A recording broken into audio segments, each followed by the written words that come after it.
วันที่20เดือนบังกรเป็นวันลีเลิศเป็นวันประเสริฐตั้งกองทัพขึ้นมาในนามก็คือกองทัพละอิสระแต่เดี๋ยวนี้เอื้นว่ากองทัพปลดปล่อยประชาชนลาวโดยการนำของท่านไกรสอนผู้มีหารบ่ได้ย่อนยานจะพากอบผู้ดินลาวกับไหลพลังกับพวกดังแหลมดังยาวหวังให้ลาวเป็นลาวประเทศของลาวปกของกันเจ้าจงเข้มแข็งให้เราทั่วหน้ากระจงมันยืนเติดหนากองทัพปลดปล่อยประชาชนลาวถือว่าเพลงเพิ่นนี่แม่นแต่งบ่ได้ใช้ดิกใส่จอน่ะถือว่าเพิ่นมื้อหนึงเพิ่นแต่งได้ประมาณ10เพลงบ่ขนาดนั้นนี่ในเพลงนี่โอ้เพิ่นเกิดมาน้ำตาไหลตกเอาเกิดมาน้ำตาไหลตกอีกเอาบาดนึงค่อยเกิดมาน้ำตาไหลตกอกกะสิเพหัวใจเลือดลอยสาวน้อยพูดกับค่อยว่าสาวเดี๋ยวนี้สาวพัฒนาสาวมีเงินตาขาอ่อนจริงบ่เห็นจังมาเป็นไปแล้วสวยมันสวยแท้เรานั่งกอดเขานั่งเป่าไผ่พิงหาสาวอิงบ่ได้จักเทื่อเบื่อแล้วค่อยจนสิกันใจตายแต่ว่ามันสิขาดใจค่อยเลยหันใจอยากจะเห็นแต่มันบ่เห็นยามเย็นหรือว่าไปเดินรอน้ำไว้ของท้องนาพี่หวังเป็นอาหารของปลาอยากเห็นพี่มาลาเป็นหยังบ่เห็นอยากเห็นภรรยาเลยบ่เห็นจอยเลยบ่เห็นจอยของแท้เด้อนี่ของแท้เด้อนี่มาเจอของแท้เลยนี่เอาเลยเดือนเจียงเดือนนี้ใส่ปากีหนาวน้ำปากกระดิ่งป่าไม้แปลนเมิดถูกชิงเลี้ยวเห็นผู้หญิงสาวกระดิ่งงามหลายสาวบ้านคุ้มคำช่วยอำลำสาวบ้านน้ำเดืออ้ายไปจนลงทางเมื่อสาวน้ำเดือน้องสาวท่าแขกเคยกินปลาแดกสาวเมืองสวรรค์คิดฮอดนั้นอยู่ทุกวันอยากไปพันกับสาวหน้าปงอ้ายบ่ลืมลงสาวหน้าปงสาวเมืองว่าปีเห็นแล้วงามอีหลีสาวเมืองว่าปีสาวสาละวันสาละวันโอ้อยากไอ้คิดนอดเอกวันอยากไปพันสาวเมืองตะแตงเส้นทางนั้นก็แยกแบ่งสาวเมืองท่าแตงสาวแข็งเชกองอ้ายขอรับรองเป็นคู่ไม้ปองสาวอัตตปือเห็นแล้วสมความซาลือสาวอัตตปือสาวเมืองสันชัยถ้าอ้ายได้ไปสาวเมืองสันชัยสาวเมืองผู้วงหน้าตานั้นก็คิ้วกงสาวเมืองผู้วงป่าไม้ภูเขางามเส้นลำเนาป่าไม้ภูเขาอยู่แผ่นดินลาวสาวงามนั่นก็หน้าขาวสาวลาวแข่งอัตตปือเพลงแข่งอัตตปือมีอัตตปือนำเนาะนี่เนาะถือว่าเรามาแต่อันนั้นปากกระดิ่งเนาะไล่ลงมาเลยลูกก็สิได้เพลงนี้ถือว่าขึ้นอันนั้นไปเฮ็ดเวียกบ่หรือว่าไปทางป่าดิเพิ่นว่าอันนั้นทางแล้วไผแต่ว่าทางปากกระดิ่งทางบนนาไผนาเพื่อนไปฝากว่าอันนั้นเท่าได้80ล้านโอเคหน่อยเว้าว่าพูดว่าได้เพลงมาเลยเห็นบ่แต่หั่นโอ้แล้วเขาไปอยู่หั่นจักเดือนไปเฮ็ดเวียกอยู่หั่นโอ้จน3เดือนโอ้3เดือนแล้วบัดนี้ลงมาก็แต่งเพลงได้อยู่พุ่นเลยบ่หรือว่าแต่งอยู่หั่นเลยจนผูกแขนจังว่าจนเขากึดเขาว่าบ่ทันเมื่อเพลงได้แล้วจนหัวหน้าอันนั้นว่าอามาบัดนี้เซาอีสังแล้วนายภาษาคนสวรรค์เขตนายภาษาฝรั่งเจ้านั่นว่าเอาหลักเข้ามาเอาอัดเพิ่นก็อัดเอาว่าโอ้บ่เท่าอันนี้มาบัดเราสิเมื่อเราแต่งเพลงละเอียดว้าวแล้วก็ลงมาห้องเลยบัดนี้เขาก็มาเฮือนเสี่ยวห้องเลยเขาก็เอาตู้เอาซังว้ายบาดคนบ่จักนุ่มจัก เฒ่าแล้วยังเด็กนิดหน่อยโอ้ยพ่อใหญ่นี่บ่ให้เมื่อบัดแขสิเมื่อมือใหม่จับกระทงไว้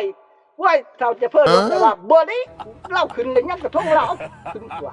บ่ให้เมื่อแต่เป็นเล็กนิดหน่อยจับกระทงไว้บ่ให้เมื่อว่าให้เราอยู่อีก อยู่คน3เดือนเนาะ เออ โอ้คักลงมาพี่บัดนี้ก็จื้อเลยเนาะเพลงนี่เนาะ กินเลย แต่เพลงแต่งมานี่ถือว่าจื้อเบิดเนาะ กินเม็ด อ๋อบัดอันเพลงสาวสมองนี่เด้อันตัวบัดแต่งแต่ก่อนๆนี่ยังจื้ออยู่เด้เนาะ กิน คักเติมบ่ตัวนี้คือสิคักเนาะ จะมองใต้บ้านสามองเหนือบ้านป่าดอนเสือบ้านแท้แก่ขอด ชีวิตประชาชนตลอด สำนักเมืองสร้างก้าวไปก่อน แผนการก็หยุดก็หย่อนสร้างก้าวไปก่อนให้เจริญหุงใส โอ้บ้านป่าดอนเสือผักได้ช่วยเหลือสามัคคีรวมหมู่ เขาหน้าปีเขาหน้าแช่งให้ได้สร้างชีวิตใหม่นำมือแน่นหนา โอ้บ้านป่าผู้ดอยส่งเสียงแวววอยยามตะเวนคอยคำเมื่อได้เฮ็ดโอ้ว่าเมื่อได้ทำยามเมื่อพ้นตกลินพี่ก็ว่าเชียเลย โอ้บ้านป่าผู้เขาสุดแสนลำเนาบ้านเฮาสง่าผู้หลวงอยู่กับสายเสเปียนให้พี่หันเปลี่ยนระบอบใหม่ของลาวสาวหินลาดสาวบ้านใหม่หาดยาวแต่น้องยังเป็นสาวบ่ทันมีสายหยอกอย่าสู้มาลวงหลอกให้น้องพี่ดีใจสาวโคกกองอายผู้มองตาเพลินอย่าไปคิดลงเดินหักสาวบ้านนานักห้องยังอวยพรหาอยู่หอมผู้หอมพาบ้านนาของเอาล่ะ โอ้คักๆแต่ว่าคือว่าเขาล่วงเขาหลอกนี่เขาล่วงเขาหลอกได้คือว่า แต่เพลงอันนั้นฮอดอีตาไก่ชนได้เบิด บ่นะจะว่าเพลงเนื้อเพลงของยานี่คือว่าเขาล่วงเขาหลอก เพลงสมณะตาไก่ชนเบิด บ่นะว่าเรื่องเพลง อ้วนหนอกฟ้าเพลงทหารก็ได้เพลงอะไรก็ได้ บ่ตัวแต่งของยายนะคือว่าเนื้อเพลงคือว่าเขาล่วงเขาหลอกอีซั่งว่าอยู่บ้านป่าคาดอนเด้คือว่านี่มีคือว่าห้องของยายนี่คือว่าผู้สาวเขาล่วงเขาหลอกอีหลีบ่อย่างหั่นนะ จ้าแล้วเฮ้ยก็เราของเพลงแนวใด เพลงกันหมด เนาะจักเอาเพลงเนี่ยน่ะจักเพลงกันแล้วเว้ย บ่จะเพลงเลยเอาคือออกมานั่นก็แต่งนั่นบ่ ฮะ คือออกมานั่นก็แต่งนั่นเนาะ คือว่าเขาล่วงเขาหลอกอยู่บ้านป่าคาดอนว่าสิเด้ เห็นบ่ต้นนี้มันบ่ทันลายขอแตงเดียวเห็นน้ำตาดกาวงามสะอาดตกตาดบ้านห่มได้ไปเที่ยวลิ้นเที่ยวชมน้ำตาดบ้านห่มใส่เย็นแท้เอ้ยใหญ่มากับน้องไม้ปองที่ตาดบ้านห่มใส่ยินอายก็ได้ชมน้ำตาดบ้านห่มแสนใจซื่นตา ให้ได้มาเห็นสวยงามเดือเย็นได้มา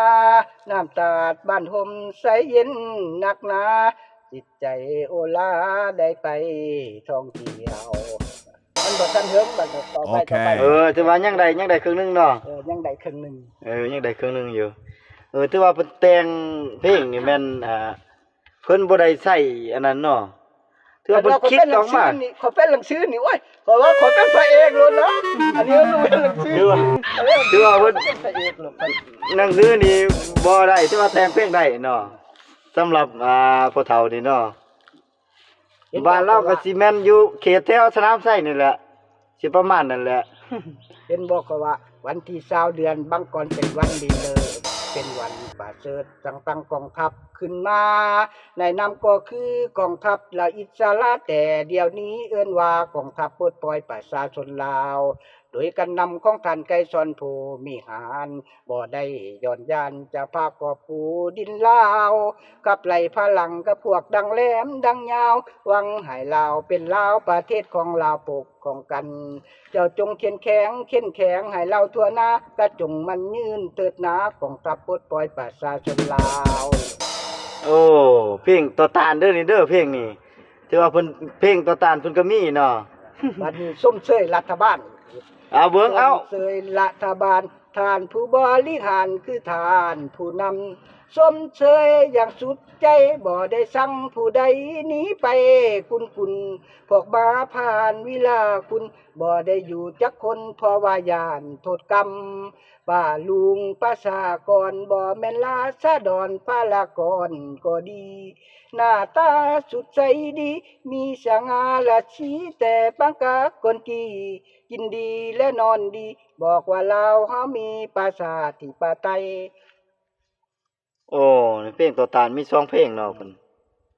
ปะวันที่9เดือนบังกรเป็นวันดีเลยเป็นวันประเสริฐจังตั้งกองทัพขึ้นมาในนามก็คือกองทัพละอิสระแต่เดี๋ยวนี้เอิ้นว่ากองทัพปลดปล่อยประชาชนลาวโดยการนำของท่านไกรสอนผู้มีหารบ่ได้ย้อนยานจะพากอบปูดินลาวกับไหลพลังกับพวกดังแหลมดังยาวหวังให้ลาวเป็นลาวประเทศของลาวปกของกัน เจ้าจงเข้มแข็งให้เราทั่วหน้ากระจงมันยืนเติดหนากองทัพปลดปล่อยประชาชนลาว